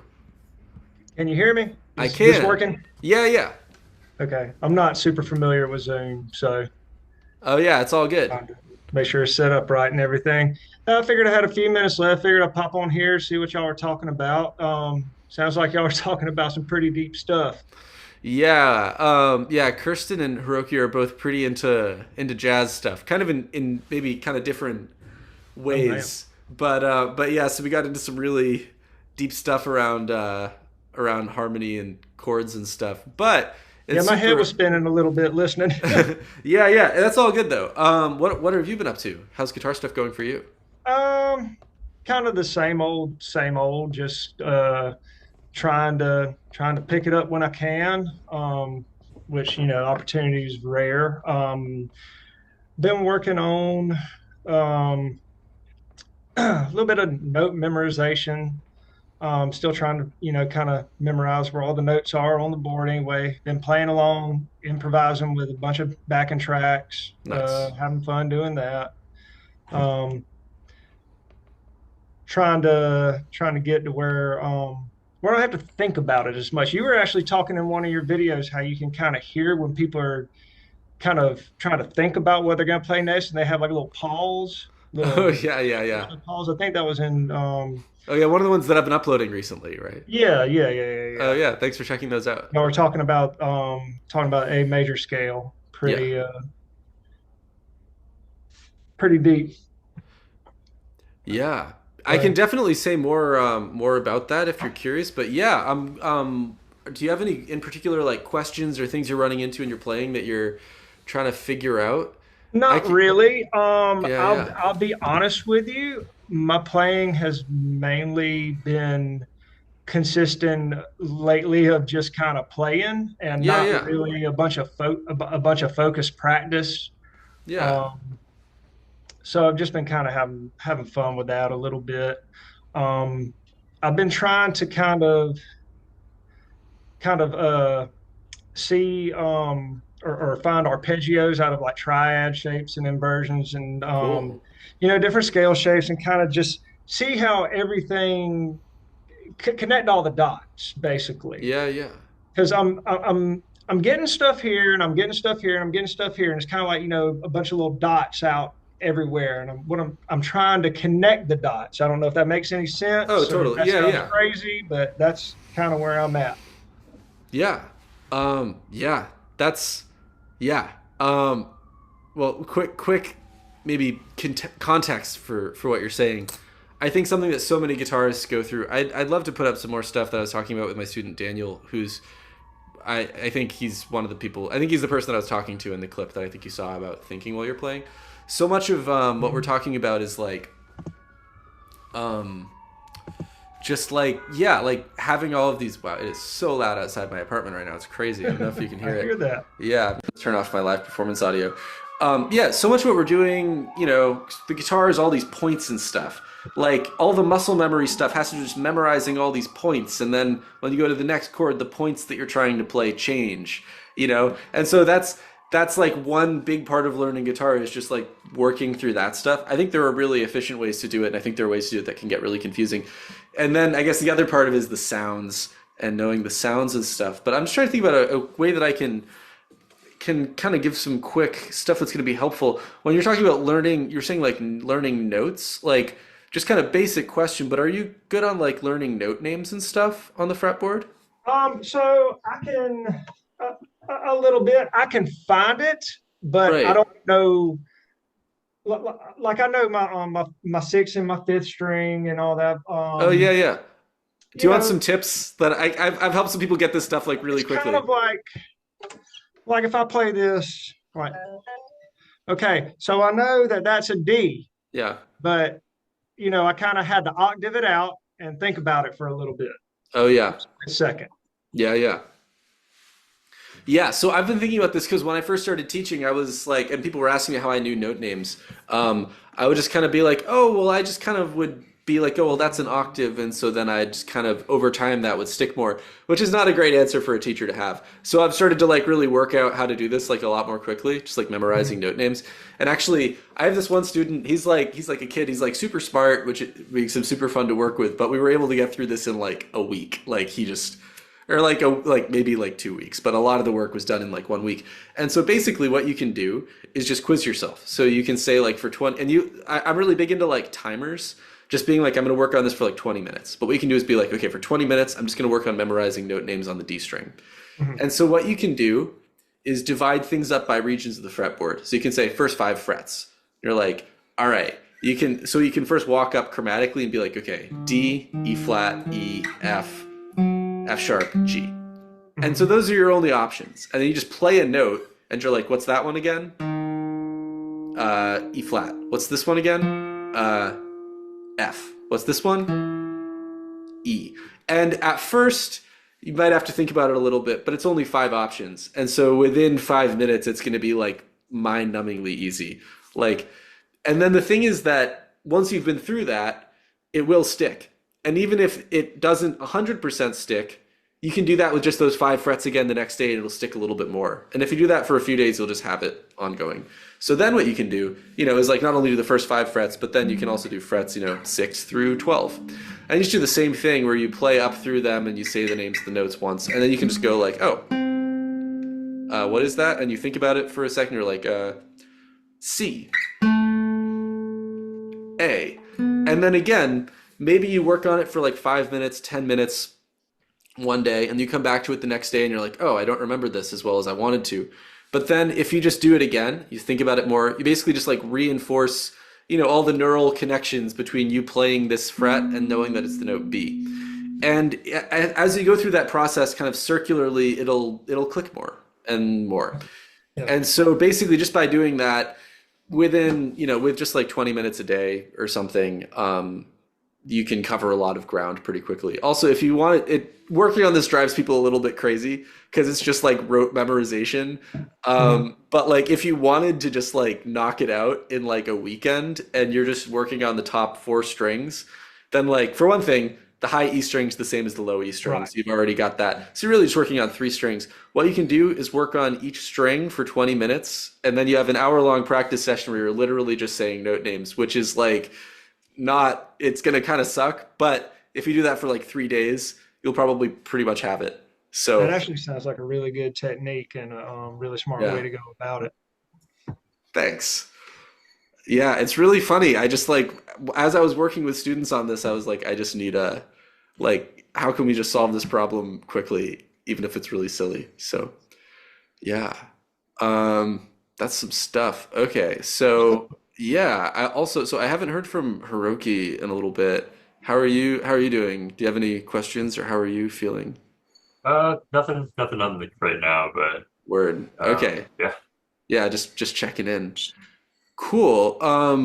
Yeah. So yeah, Ben, it would be cool if you have any other yeah, do you have any questions or like so when you're working on I already asked that, but when you're working on these arpeggios,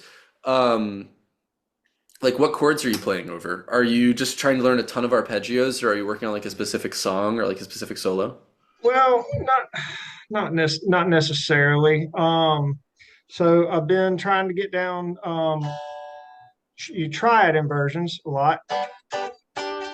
So basically kind of the concept of if I'm say, I don't know, here, that's on a G major triad, Mhm. okay?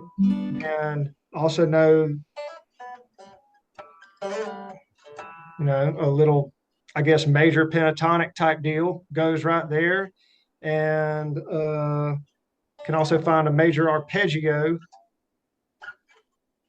in that triad. Nice. Yeah, And yeah. just kind of trying to see where everything is and how everything lines up. I think my a big problem I have too, kind of what we were talking about is, I kind of see the guitar and everything in patterns Yeah, yeah. more than actually, I guess, more music theory-ish, I guess, what I'm actually playing. Yeah, yeah. I guess I don't know. It's I was thinking about this the other day, but it's been a long day at work. So Yeah, totally. Mhm. Yeah, okay. Well, so I've got a practice tip. I've got a couple things here. Okay, so practice tip for using these arpeggios to like solo. Something that Mhm. you can do is like because this is a G arpeggio. If you have like a backing track that's in G, and then Mhm. very importantly, you also know what tempo you're using. Because like if you just go to YouTube and you're not in control of tempo, you're missing like one of the most important kind of dials that you can use to create a musical situation for yourself where you understand what the challenge is. Because if you're just trying to play along with something and you don't know how fast it is, then you have no way of knowing what challenges you're asking of yourself in terms of memory. Because memory is like the more you remember something, the more quickly you can do it. So knowing what tempo it is really helpful. And what you can do from there, you can try to just play a solo that's only using notes in G arpeggios on one string set, for example, or in one position. I guess changing, it's more fun if you go up and down a string set than just in one position because that you're just otherwise just Right. basically picking tones from this. But so that's one option. Another really cool option is like if you were to use a 2 chord backing track and maybe you have G and E minor, right? You can just try to like improvise, you know, you can try improvising with, with just these different types of arpeggios over just those two chords. But I guess my recommendation here is to be really, really intentional about the harmony that you're playing over, the speed with which you're trying to play, and like basically just trying to like dial in the challenge as much as possible so that you know exactly what's challenging about what you're doing, and you know exactly what's like not challenging about what you're doing. It's like when you have like a science experiment, you want to have the thing that you're testing, and then you want to have the things that are like controlled, you know? Hmm. And so I think if you can apply that process to it, then you're going to have an easier time moving around between different triads and building muscle memory around that and building like a melodic vocabulary with that. And I mean, related to this, in the sort of Create Interesting Music Open thing, there's currently the first part of this course. I might have sent this to you. It's like the first phase of the Fretboard Freedom thing, which talks about how to play the major scale in all positions and start to improvise with the major scale in all positions and stuff. And so that can be really helpful because we talk about A major in the course, but if you're talking about doing it in G major, for example, then you just move everything down 2 frets, and then it's really helpful when you know all the notes in the scale. Then you're really drawing on the triad intentionally as like, oh, it's these notes in the scale. Like there's that level of awareness about it, rather than like, I know that these notes are in the scale, but the rest of the scale is fuzzy. It's like, it just lets you have a clearer idea of what's going on. So, Right. yeah. And then as far as the music theory side of things, yeah, that's a pretty big, yeah, that's a whole other thing. I'm very down to talk about it. I'm really into it. But I guess I mean, I would recommend looking up resources about the major scale. The major scale is kind of like the origin of everything. And Right. then like, do you know like for example like what a 5 chord is and stuff?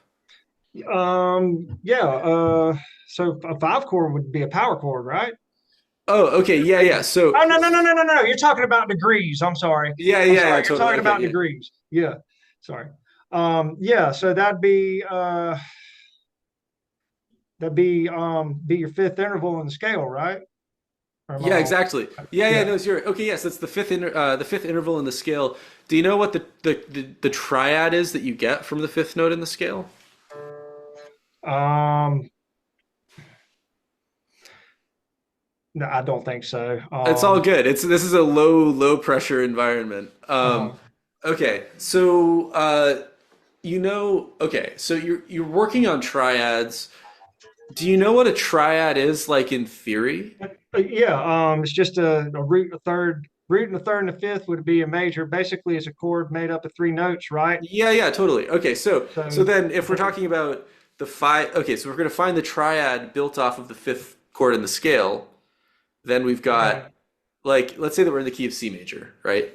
Uh-huh. So our 5 chord is G, or the root of our 5 chord is G. The notes in our 5 chord are going to be. Can you tell me what the notes would be in? Hang on, say that again. I'm Okay, sorry. I was okay. playing instead of No, listening. it's all good. Okay, so our root is okay. Sorry. So we're in C major. Uh-huh. Okay, what is the fifth note in the C major scale? Okay. Fifth note in the C major scale is,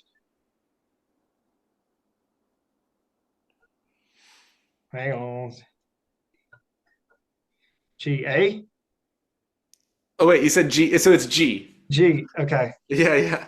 The fifth note in the C major So scale is G. your one would be D, Oh, right? sorry, it's C major scale. So C, okay, so C major scale. So So your one is C. okay, one is the root. Okay. Yeah. That's kind of whenever I start talking about scales and degrees and everything, that's one thing I always kind of get confused on is root. Is it one or is it root and then one? Oh yeah. I'm here to tell you that root is one. Okay, root is one. Okay, so Yeah. So so you, one, two, three, four, Yes. So yes, five would be G. Yes. Yeah, yeah, yeah.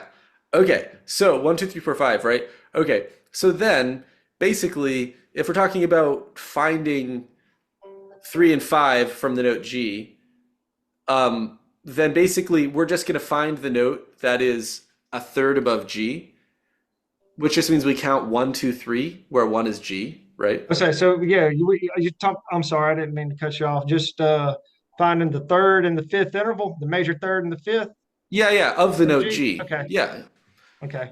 So yeah, yeah, there it um, is. now I know that again we're going back to patterns. Um, Right, okay, yeah. if this is my root, my fourth is right above it, my fifth is my power chord, the major third is right here, right behind the fourth, the minor third is behind the major third, Hmm. and so on and so on. Hmm. But then, kind of what I said, we're talking getting kind of back into patterns. And then when you ask me just, hey, what's the fifth interval in the C major scale? Yeah, And yeah. I'd sit there and count it off and play it instead of just knowing. Right, okay, so I Goes think that what's back to, I going on guess, way here. of thinking.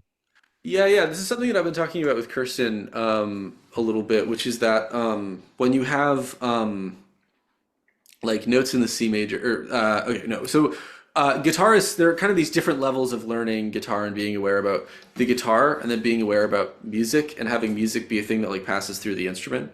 So basically, when we have like I guess step one is to just learn notes on the guitar. So you have this 1, 3, 5 thing, and a lot of sort of like learn guitar online resources don't really go beyond that, which is uh, something that I have a lot of opinions about. I'm not a super big fan of it. But basically, the next step, I mean, you can go through this in any order, but what tends to be the next step is translating that information about frets on the guitar to something like staff notation or like sheet music.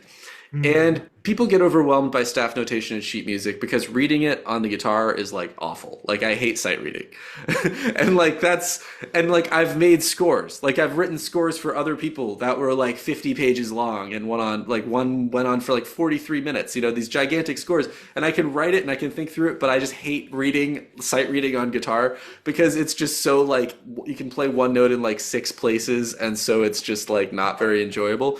But there's kind of a stage between these two things. Yeah, Kirsten's sight reading isn't good either. I mean, sight reading is a great skill to have, and I recommend everybody work on it. I just have neglected, so that this is me being a good guitar teacher is like everybody should learn to sight read. I'm not much of a sight reader on the guitar, but there's a difference between sort of like being able to sight read, which is like knowing where every note is and being able to read all of the rhythms and have your hands move in real time, which scares a lot of guitarists off because this guitar is like terrible for that. Like it's way harder to do that on the guitar than on most instruments. And then there's sort of like what I'd call sort of like music theory reading notes, which means you don't have to be able to translate things to the guitar very quickly. You don't have to learn to play a bunch of rhythms because often sight reading rhythms is as hard as sight reading notes. But it's being able to look at it like the treble clef and see the note G and be like, oh, that's a G. And then when you see G next to A, you're like, oh, that's a G and an A. It's just this basic level of recognition that lets us talk about harmony, which is how notes relate to each other. It's how we talk about harmony without needing to talk about the fretboard. Because the fretboard makes harmony so confusing. It's like, because even the fact, that you can play this one here or here, like in the long run, that's cool. But if we're trying to learn how, like, what a triad is, that's going to make it way more confusing. So basically, learning, yeah, being able to start to think about music theory, yeah, from the perspective of the staff is going to be really helpful. There are probably good resources for that on YouTube.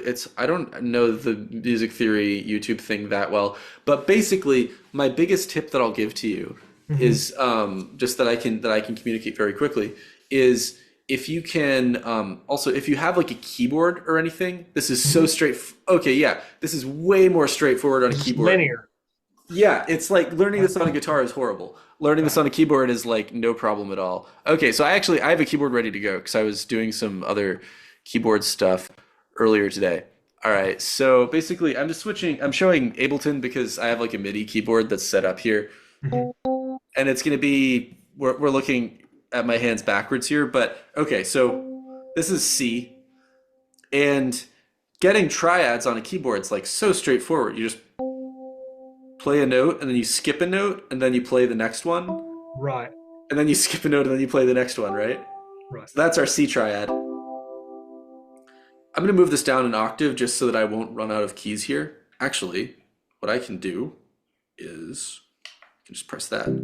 There we go. Cool. Okay. Oh, no, actually, no, I do. That's what I want to do. Okay. So basically what we can do is just take this shape and just move it up one key. And but not up one key as in musical key, but as in literally just the next key on the keyboard. Mhm. So this is our, if we're in the key of C, this is our one chord. This is like our one triad, right? Mhm. So then this is our two triad. And again, this is going to be way harder on the guitar, but on the keyboard it's literally this simple. And then this is our three triad. And then Huh. 4, 5, 6, 7, 1. Huh. And so even so on the keyboard, if we're just playing those C major, those triads that are in C major, it's like our one triad is going to be major, our two is going to be minor, our three is going to be minor, but you don't even have to think about that. Whereas on the guitar, that's a lot of stuff to memorize if you don't have some like through line that makes it easy to memorize. But if you're just memorizing frets, it's going to be pretty confusing. Also, I'm sorry, I forgot to plug my computer in. I'm in my living room right now. My charger's in the other room. I'll be back in like 1 second, but I have a really quick way to summarize this that I think is going to help out a lot. So yeah, I'll be right back.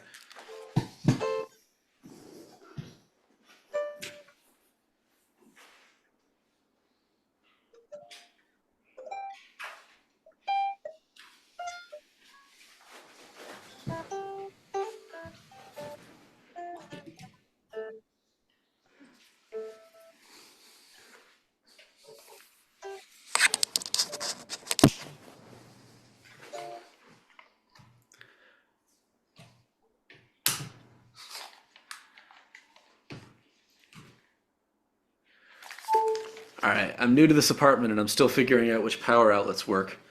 Um, all right, yeah. So basically, um, the just to boil everything down into like one sentence, um, the guitar is a whole bunch of buttons that are related to each other in super opaque ways. If you don't have a through line to understand all the ways in which they're related to each other, the keyboard, if you're only playing white keys, I mean, this is an all black keyboard, but you know, like if you're only playing non-sharp or flat keys, it teaches you so many things about the major scale right there.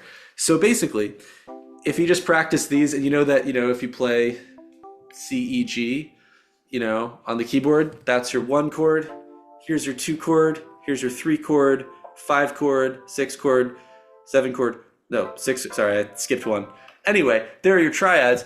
That will already tell you which ones are major and minor. So that's a good place to start. And then something else that I recommend doing, this is something I was talking about with Kirsten a couple days ago, um, is like ear training and like singing notes. And so, for example, singing, excuse me, like 1, 3, 5 over different chords can be really helpful. So, for example, even just over like a 1, 4, 5 progression, meaning like C, F, G, C. And if that isn't clear, then I can talk a little bit more about that. But basically, even just over that, something that you can do is just practice singing the chord tones, the notes that are in the chord. And even though on the guitar, you just slide it over and it's just different frets, but it's the same shape or whatever. Um, if we're trying to get to that place where it's really music and the frets come second, then actually all these notes are very different and have a lot of personality that we're not accessing by treating them as being just different buttons on a guitar to press. So basically, I'll sing the triads for 1, 4, 5, 1. Ba ba ba ba ba ba ba ba ba ba ba ba ba, you know. And so, whereas on the guitar, those are just buttons that you're pressing, and they do all sound different, but you don't really have a way to understand why they sound different, right? Um, when I'm singing them, I really hear how different they are. So, ba ba ba ba ba ba ba. That's like we're at home. It's the one chord. There's like no tension there at all. If I go Right. over to the five chord, ba ba ba ba ba ba, that's like weirdly tense, even though I'm Right. using this like toy piano sound. Ba ba ba ba ba. There's that sound of like in the key of C, the note B resolving over to C. There's like so much power in that. And that's the Right. type of thing that you get even just by messing around on a keyboard a little bit. That stuff becomes so much more apparent. So yeah, singing Okay. triads. Singing triads will start to unlock a lot of things. Okay. I'd like to be more systematic about it, but this is a start point, I Okay. think. Yeah. Is that helpful? Yeah. Extremely. Extremely. Glad to hear it. Um, cool. All right, we've got 2 minutes. Any closing thoughts? Any final questions? Guess I'm gonna spend some time at a keyboard. Yeah, it's so like once your muscle memory skills are where I know you're at with the guitar, which is that your fingers can move pretty fast. Right. Basically like you've pretty much gotten the answers I think that you're going to get from the resources you've been using, and it's gotten you really Right. far.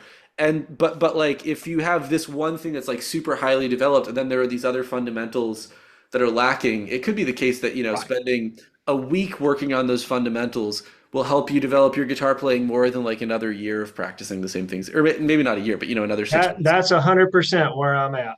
Yeah. Yeah, I mean, for me, I like had a period of time where I practiced at a keyboard a lot after playing a lot of guitar, and it totally changed my guitar playing because now you're getting into this thing, which is like harmony. It's like, what do the notes really mean in relation to each other? So, Right. yeah, Exactly. awesome. Well, it's this has been super fun. Thanks to everybody for signing on. I've been talking to Kirsten a lot lately, but Hiroki, it's yeah, great to hear about what you're up to and talk about stuff. And hopefully run into you at a show sometime soon. And yeah, Yeah, Ben, definitely. great to see you. Glad to have you as part of this thing. So Cool. Till next time. awesome. All right. Yeah. See you next Tuesday. Have a good Bye. evening. See you. All right. Take care.